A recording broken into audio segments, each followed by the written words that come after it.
let's look at the fundamental counting principle. Right? First thing we're going to do is we're going to learn to count. Like, oh, okay, I can count. But we're going to look a little bit closer at how to count the number of possibilities of different events. So, the fundamental counting principle says the total number of outcomes can be determined by multiplying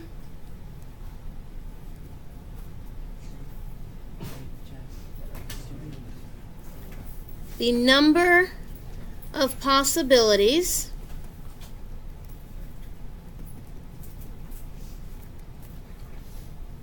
per each event. Okay, so let's say it would look like this. M1 times M2 times M3, where M represents the number of possible outcomes for the first event, the second event, and the third event.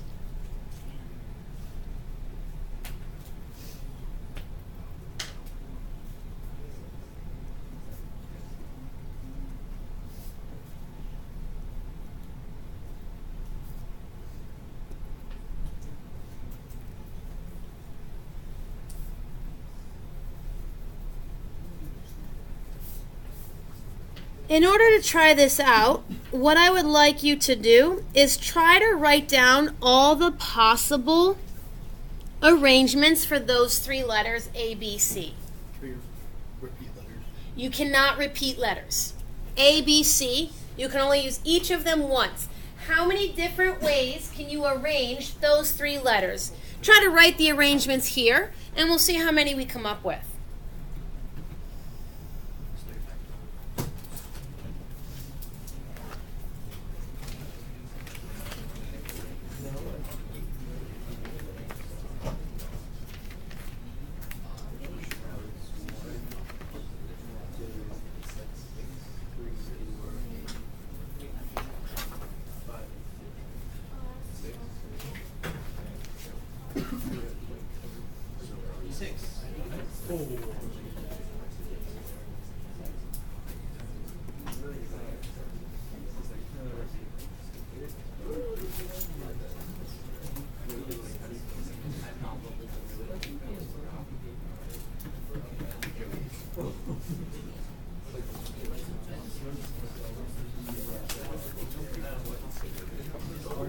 Okay, so B, A, C. Anyone give me another arrangement? Gray? B, C, A. Cab. And Kaba. CBA. Okay, there's 6 possibilities. And so we have 3 events in this particular question. So I'm going to write down a blank for each event. The first event is picking the first letter.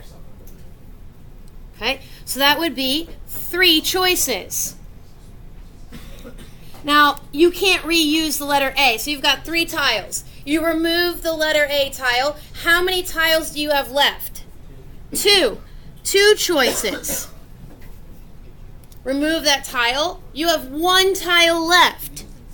So that's 3 choices, 2 choices, 1 choice. This is the first event, the second event, and the third event. Pick the first letter, pick the second letter, pick the third letter, and we get 6. You might notice that that is 3 factorial. Which is why I needed you to look at that ahead of time. We're going to start using it. All right, look at question number 2. You're going to order a sandwich. There's 5 breads, 4 meats, 7 veggies, and 6 sauces. You can only choose One from each category. How many events are there? Bread, meat, veggie, sauce. There's 4 events. 1, 2, 3, 4. There's 4 events. First, you go up to the counter at Subway and you tell them what kind of bread you want. You have 5 choices. Then you tell them what kind of meat you want. You have 4 choices. Now, they told me I can only pick 1 from each. Okay? Then 7 veggie choices and 6 sauces. All right, this is why it's a calculator unit. We're not multiplying those things out by hand.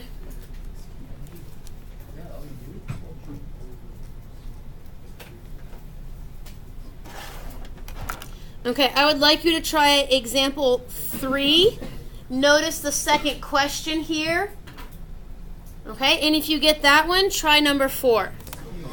So we have 2 times 2 times 3. When you're writing out your work, I would like to see which numbers you're multiplying, because if for some reason you type a number wrong, I can give you credit if you actually wrote out the number of choices you were using. And so in this case, I have 12 different dinner plates. Now, I'm going to draw my dinner plate down here to help you see what we're going to do. How is this going to change if you can do up to 2 sides? Now, 0, 1, or 2 sides. The key word there is or. Or is what's going to change, what's going to happen. I still have 3 events. I still have 2 choices for my main dish, and I still have 3 choices for my drinks. But I've got some additional choices for my sides. And so I'm going to draw my dinner plate. Now let's name our sides. I'm going to call them mashed potatoes or fruit. Right? You either want one or the other or both. Now, one dinner plate has 0 sides on it. One dinner plate has only mashed potatoes on it. The other dinner plate has fruit, and the other one has both. There's 4 possibilities of how you can order your sides. There's 4 possibilities. Now, I'm adding them up. You see that keyword or? Or is why I'm adding, not multiplying. Okay? And or, you're going to ask me, how do I know I'm supposed to add this? It's because of the word or. So it's 24 choices. Notice up here, it's 2 main dishes and 2 sides and 3 drinks. So I'm saying and in between each of these events, but right here within the sides, I'm saying the word or. 0 or 1 or 2, and that's why I end up adding the possibilities here.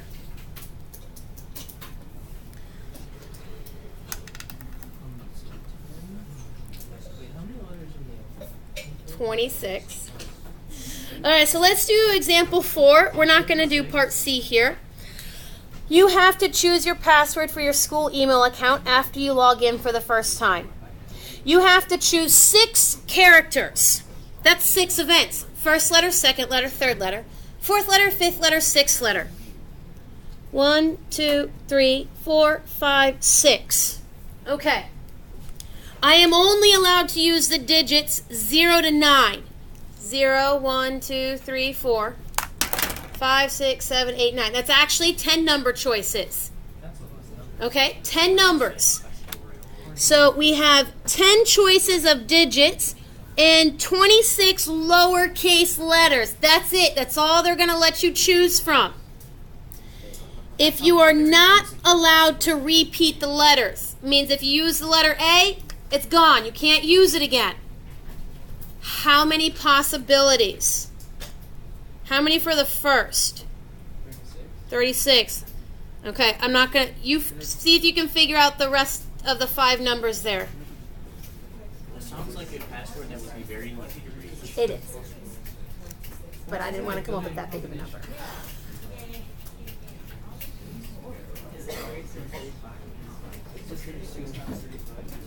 It's 1,402,410,000.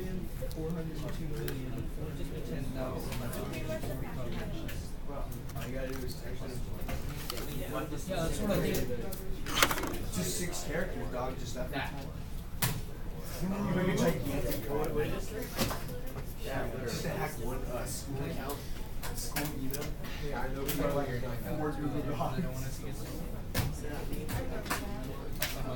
It actually for a lot of stuff because like, they have unlimited storage, right? Which is gonna be a very big number. Well, let's see if you guys Yeah, you could like what the storage is. Yeah, but they go through your drives. Wait, I probably. Okay, there's the number that I get. Right? Yeah? Okay. Put commas in the number. It helps you not mistype or write the number, because then it's easier to count the digits. All right. Question B. You are allowed to repeat letters. How would this change? Don't yell it. Just write it. I still have 1, 2, 3, 4, 5, 6 events. Choosing the letters. Each letter is a separate event. How is it going to change if you are allowed to repeat those choices? 60 or Yeah, well, that one doesn't change. Feel free to write it in exponent form. Feel free to write it in exponent form. It's a really big number. I got it. Not so big. I need a count. It's only that much bigger than that. I might calculate it. It's stolen. That's why I said so you're not under 9. You have 36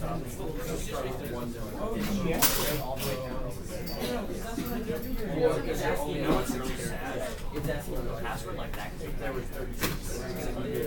But for this one, you're not. You're probably the most for every single one.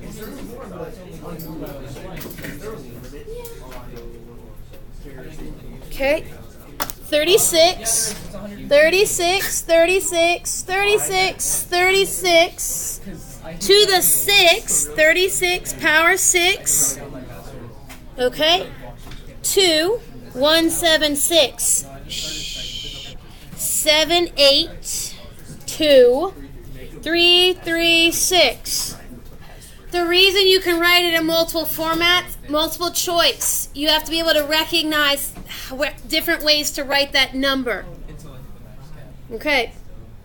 Question 5. See what you think. 4 to 12.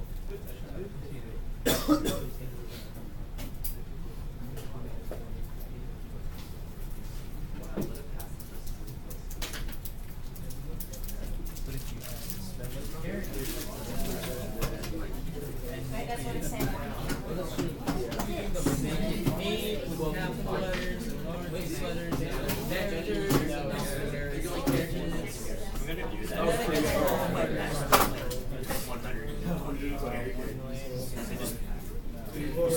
Memorize. Dude, just do the script of Hamilton and just take the first words. This is a reminder that you have your SOL due later today, right? 12 questions, multiple choice, 4 answers each. So we have 12 questions. 1, 2, 3, 4, 5, 6, 7, 8, 9, 10, 11, 12. Yeah, it starts being inconvenient to draw it out. So don't draw it out. Just try to think about what would happen with the numbers. And you have, can you repeat answers? Yeah. Yeah, you can. You can repeat answers. If the answer to number 1 is A, the answer to number 2 can be A also. And so you end up with Then it gets really sketchy. 4 to the 12. Okay. What if we just don't answer it? Hold on. Well, then we'd have to, good question. Okay. Follow up.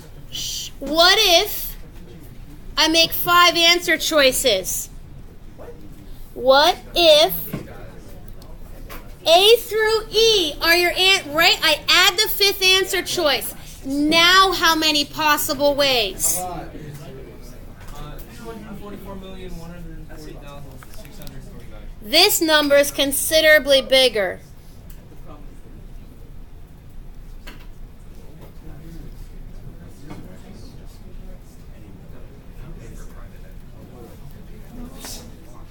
So don't Christmas tree your bubbling.